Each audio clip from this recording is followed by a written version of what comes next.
What's up, Sales RXers, and welcome to today's episode. I'm incredibly excited because I have the one and only Sam McKenna joining us today. Yes, the founder of samsales, the one and only hashtag Show Me You Know Me, her key brand.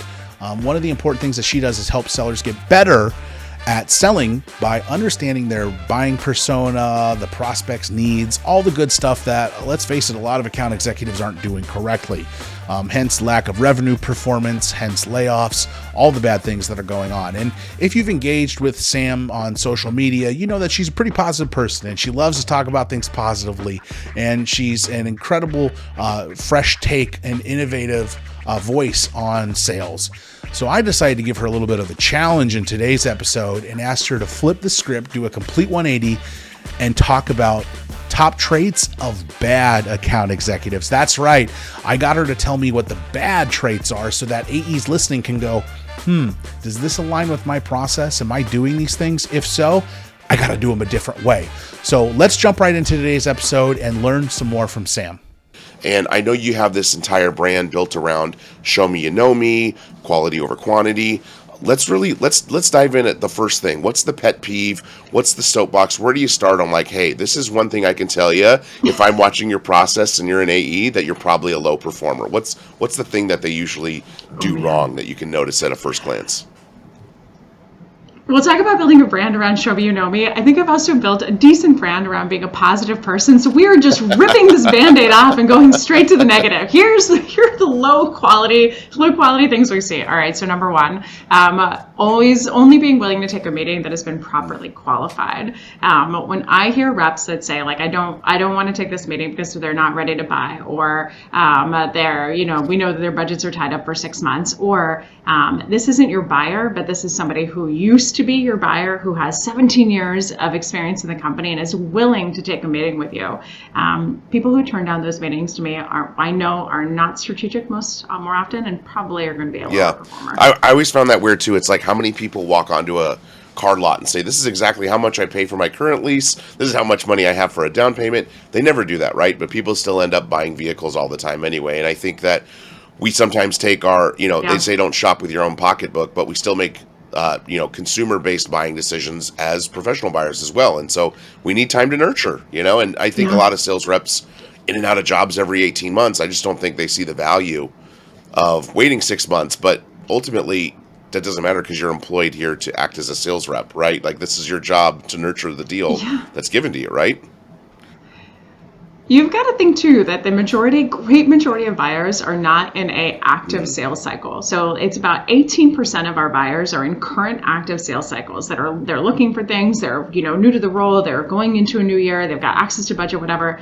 Everybody else though, right? How are you going to get in front of that person when they move from the rest of that 82% into the 18%? The way you're going to do it is by talking to them and investing them now before they're ready to buy, right? Because every other rep is saying, you're not ready to buy. I don't want to talk to you. So you can be the one that makes a difference. The other thing that I think is fascinating is when you are in mid-market, about let's say mid-market all the way through enterprise sales, anybody that is an influencer that can open a door for you that has been in that purchasing role is a fantastic person to talk to. We're looking for information. We're playing a game of Sherlock Holmes. We're trying to multi-thread. We're trying to get into an account. I laugh because we were just offering an introduction for one of our partners to an organization called Lumen. And Lumen is an enormous organization. They purchase CenturyLink. They're huge. And the rep turned down the meeting because now this person is in a different role. Well, the previous role was a buyer of sales technology, was the head buyer of sales technology for Lumen for 5 or 6 years and just moved into this new role like 3 months ago. Do you think that this person could potentially be an asset to you? Oh my gosh, take the meeting. I would walk through fire for that meeting. So this is a long game, right? Even if they don't buy here and you change jobs, guess what? You're probably going to change jobs into that same space, tech, marketing, something, so that sales, tech space. So they'll be of use to you then, if not now. What do you think? What do you think is the holdup? Is it just rep laziness? Like, what is it with these? Like, oh, I don't want to take it unless they have a blank check. They're ready to sign, and I know this person's gonna be my decision maker all the way through. Like, why is there that lack of multi-threading and investigation that sales reps do, which is weird to me because I come from like the world where we're dialing out of the yellow pages. Like that's how I may not look it, but I'm that old school. And so for me, it's like, wow, you have all these sales tools and all these ways to make your sale more qualitative instead of just going for 100 cold calls a day and filling the pipeline as much as possible. Yeah. Where did we drop off? What happened?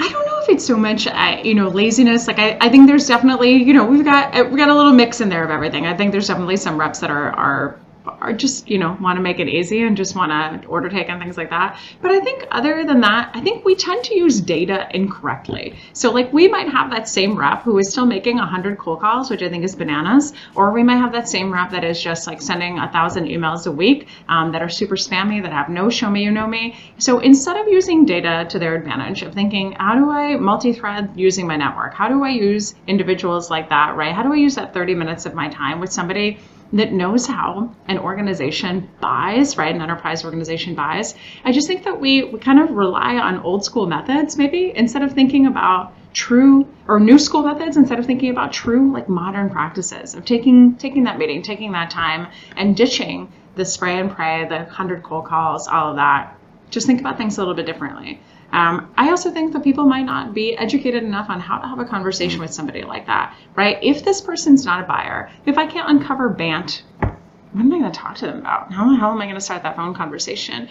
And I think a lot of the trouble in sales is that we really got away from being human. We got away from having conversations. We got away from developing a relationship with somebody, doing that show me, you know me, showing up to have a quality conversation. And we're just here to be like, chat. Who's the buyer? Who has authority? What's your need? What's the budget?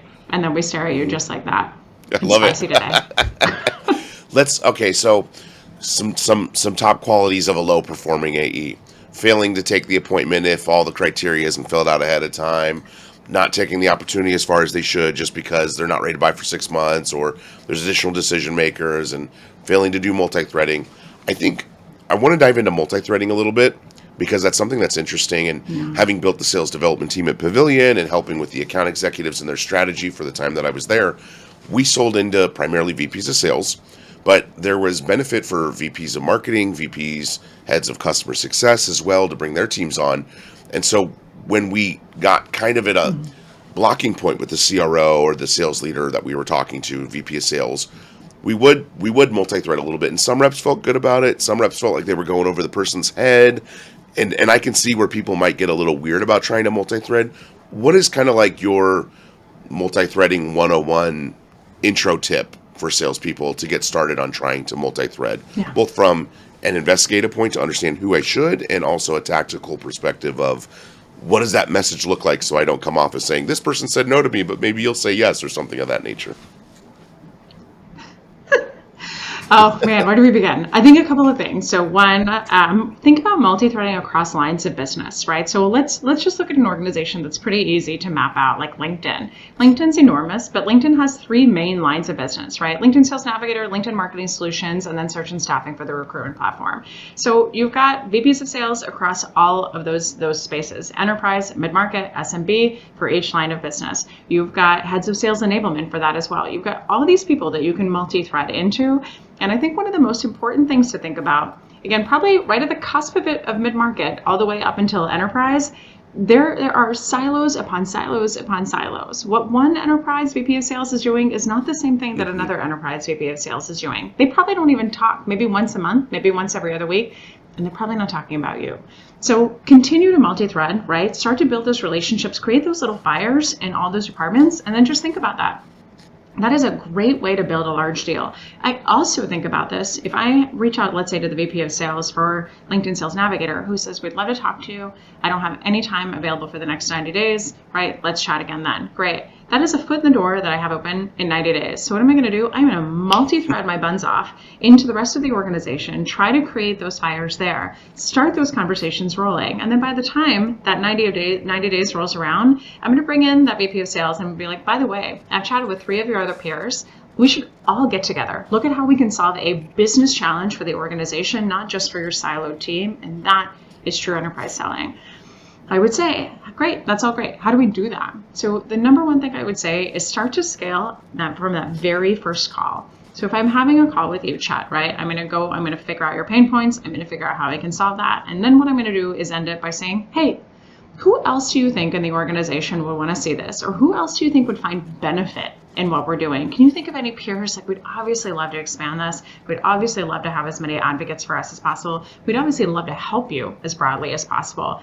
Anybody else you could suggest that we could invite to our second call that would also love to see this, right? So we're doing this from a client-centric point of view, from 80% of it, by also saying we'd love as many advocates. There's our 20% point of view for us. But by doing that, you're making it client-centric. You're saying who else would want to see this before deciding if it's right for you, who else would find value in this, etc.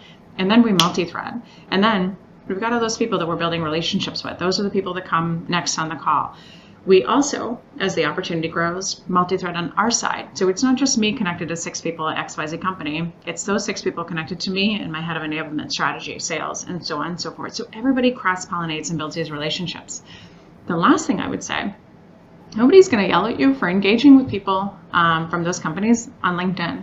So if I can't seem to get in the door, right, or if I am talking to a VP of sales, I'm going to go find that CRO and I'm going to say, what are they posting? And I'm going to engage with them. So what you also want to think about, right, is as you multi-thread and also as you social sell and you engage with those people online, they're all going to be talking about you. All right. Or somebody might say like, oh, hey, we have a proposal from samsales. And that CRO is going to be like, oh man, she comments on my LinkedIn all the time. And I'll be like, you don't say. It's really easy stuff, right? It's just a little game of Sherlock Holmesing. It's also being client-centric, and it's thinking about how to weave yourself into that organization so you build your own brand. I love that, and I have personal experience with a gentleman at a company called Sales Hood. He did the same thing when I was leading the sales development team at Jelly Smack. It was actually interesting because he was multi-threading on the prospecting phase, and then I took a meeting, and little did I know that he had already done a discovery call and a demo with my head of enablement and strategy, and then he had done the whole thing again for me. So maybe that's not a good use of his time, but we ended up buying Sales Hood versus the other tools where they weren't doing that, because not only did they generate the awareness from both the sales development person who was really focused on onboarding and training, but also the enablement person who was focused on the onboarding and training past 90 days. They built that awareness, and then they took us both through the funnel, and then we're in a meeting together, and we're like, oh, you've looked at Sales Hood? Yeah, I've looked at Sales Hood too. And then next thing you know, they had more buy-in. They didn't connect us probably closer than they should have, like you're saying, in the discovery process, and then going from there. But I think even that top of funnel outreach, pre-discovery too, is so important to just, yeah, they might not talk about you, but if they do, that's such a good thing if all of a sudden there's like, I know a solution for this. Oh, I do too. Oh, you know the same thing? I will say I've seen a bad example of this. And a company reached out to me when I was working with LG, and they were like, hey, LG said this is really top of mind for you and it would be worth your time to check it out. And I'm like, oh, okay, if my boss is telling me, yeah, I should jump on that. So I said, hey, real quick, before I set up a time to meet with this person, anything specific about this that you wanted me to look at? And she goes, I've never talked to this person in my life. And I'm like, oh, okay, I see what you're trying to do here. That's a messy approach. But I love how you bring up the, hey, are there any other advocates that you think would love to see this in the discovery call to bring them to that next call, because there are 8 to 10 decision makers, right? That's the stat. And so you need additional buy-in from a bunch of people. We had a very similar example that somebody was kind enough to share with us, and the SDR had set up a discovery call with her and then asked her a couple questions, and she was a very senior influencer in the process, had pushed for answers to 2 questions before they got on the discovery call. She didn't respond because she was on vacation, just didn't want to respond. So that SDR went to her COO and CRO and said, hey, she doesn't know the answers to these questions. Could you help us answer them before the call? And she was livid, right? And so kind of back to that earlier point, you don't need all of that information. It does not have to be a perfectly qualified call. That is your job as a salesperson to uncover that. And frankly, I'd rather, if I can work in partnership with my BDR to tackle whoever is in my core ICP and my core buyer persona of anyone that I've approved, if they have that title and if they're in the accounts that I'm targeting, I don't need you to do that. The only thing I need you to do is set up that first date for me, right? Set up that discovery call, and I'll crush it. I'll figure out a way to open the door. I'll figure out a way to build value. I'll figure out a way to solve their challenges, even if we can't right now. And I'll play that long-term game. I would rather not have my reputation tarnished by somebody asking all these pre-qualification questions. Just give me the chance to meet somebody new I'll crush it. I love hearing that because there's a big conversation about what level of qualification or mini discovery should SDRs be doing pre-appointment. And I'm like, none. If somebody just understands your value prop or maybe one key use case, it just they want to take a meeting, let them do it. You let the AE take it from there. If SDRs could do discovery, they would be account executives, right? Yeah. So we talked about this pre-discovery call faux pas that we have where we're just not taking meetings because we don't have all the qualification we need and they're not ready to buy. Then we have this, you touched on this thing we're not doing in discovery, things that low-performing AEs are doing where they're not multi-threading, not finding advocates and additional stakeholders. Before we end our episode today, last one I want to visit is a little bit farther down the funnel. Whether that's in, hey, they've seen a demo, they know some basic pricing and they're ghosting us, or we're trying to set up a call to talk about pricing, or we've sent a proposal and we haven't gotten feedback yet. Let's talk a little bit later down the funnel. What's one other area that you've experienced that low-performing AEs kind of mess up on later in the funnel when it comes to that sale? I think we get too excited we get happy ears all the time on opportunities, right? And we hear somebody's going to buy from us, they're ready for us, they want to do something. And instead of continuing to add value, all we do is harass, follow up. So I think about this for us, right? There's an organization that we work with that we've worked with for 2.5 years. They talk about how our Show Me You Know Me and Sam McKenna are whispered in their virtual hallways every single day. These people love us. Now, the people that we have a great relationship with, they said that their budgets were going to get established for 3 years in September. And we have done a little following up there to see how things are going. But we also hear this isn't a priority for us to figure out what we're going to do in the next year right now. Something else is a priority. So what most reps will do is either just keep following up and try to book that time, or they'll just sit and wait reactively until somebody else reaches out. Here's what we're doing. Instead, we're connecting with some of the members of our team to get continued advocates and champions. Tell us what's been helpful. What have you learned from us? Tell us about a win. Will you send an email to your leadership? Will you talk about this win? Will you bring us up in a meeting? We're basically trying to get other people to use the positive experiences they've had with us to continue landing and expanding in that account, to continue nurturing. On top of that, we're also emailing the executives, either one or two at a time together, or just one by themselves, and saying, saw this article, thought of you at your level. Here's specifically why I thought of it, wanted to give you a heads up. So now I've got, let's say, some of that leadership team that is not only hearing from me in a value-driven way, but they're also hearing from their internal staff, Sam is helpful, Sam is helpful, Sam is helpful. So again, this is just strategic, to me, easy stuff that you can do instead of just being like, can you give me a meeting and spend money with me? Just think about how to be a human and be a little strategic. Earn your money for crying out loud. The road trip of the sales funnel. Are we there yet? Are we there yet? Are we there yet? Are we there yet? Right? I used to...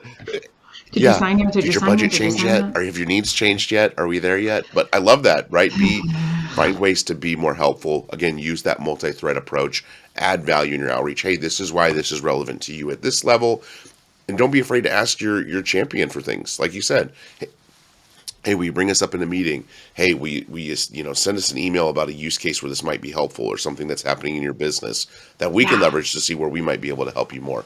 And I think, you're right. Like a lot of people want that quick and easy win where it's like, get the meeting, but they're not looking to add value. They're just asking for withdrawals. But if you don't have any deposits in the bank, what's going to happen, right? You're going to get overdraft fees. Exactly. What? Couldn't have said it better myself. I love it. Well, Sam, this has been really insightful. Tell everybody where they can connect with you and with Show Me You Know Me. Come say hello on LinkedIn, of course. Our website, samsalesconsulting.com, has a ton of free resources. We have video training libraries there too. And if nothing else, sign up for our newsletter, which you'll get prompted to do on our site. It will hopefully make you laugh and teach you a ton of stuff. Awesome. I love it. Sam, thank you so much. I appreciate your rescheduling as well. I know this was our second go around. This has been a great episode. I know that all the listeners got a lot of value out of it. If you're interested in engaging with the Sales RX community or the Sales Doctor any further, we will have links to all of our resources in the show notes, as well as links to Sam's website and her LinkedIn in the show notes as well. We'll catch you all in the next episode. Thank you. Thanks, Sam. What's up, Sales RXers? Thank you for listening to today's episode. We really appreciate you giving us the time in your day to listen to this week's installment, and I hope you found it insightful. That said, I did make a promise at the beginning of the episode that if you stuck all the way through, we would have a special offer for you, and we do. Now listen up, if you're anything like me, you know that social selling is critical to you and your team's success. It's not just enough to cold call and cold email anymore. You have to be doing something different to stand out from the crowd. Now that said, we spend a lot of time here at the Sales Doctor prospecting and social selling on LinkedIn, and it's very challenging. You have to get information to and from your CRM, track LinkedIn conversations, get prospect data. Next thing you know, you're 5 tools deep and you're spending all your time in this massive cross-reference of data and information. You're stepping on people's toes on different accounts with different contacts. You're messing things up. It's a pain in the butt. That's why I've partnered with Surf. They allow you to float your CRM on top of your prospects' LinkedIn profiles with a bilateral sync of not only activity and information related to your contact, but also they help you find your contact's information directly from LinkedIn. So if I go to a company's page that I'm prospecting and I want to find their head of sales and have a conversation, I don't need to manage a bunch of different tools. I can go exactly to his or her LinkedIn profile. I can add that contact to my CRM directly from LinkedIn. And I can also find their phone number and their email using Surf. The great thing is later on when one of my reps wants to go have a conversation with that head of sales, they can see any activity that I've had, that I'm the owner of the account, the life cycle of the lead or the contact. All the information from the CRM is back on the LinkedIn view. It allows us to sell more effectively and spend more time doing what we want to do, which is having sales conversations. So I partnered with Surf, and they're giving a heck of an offer.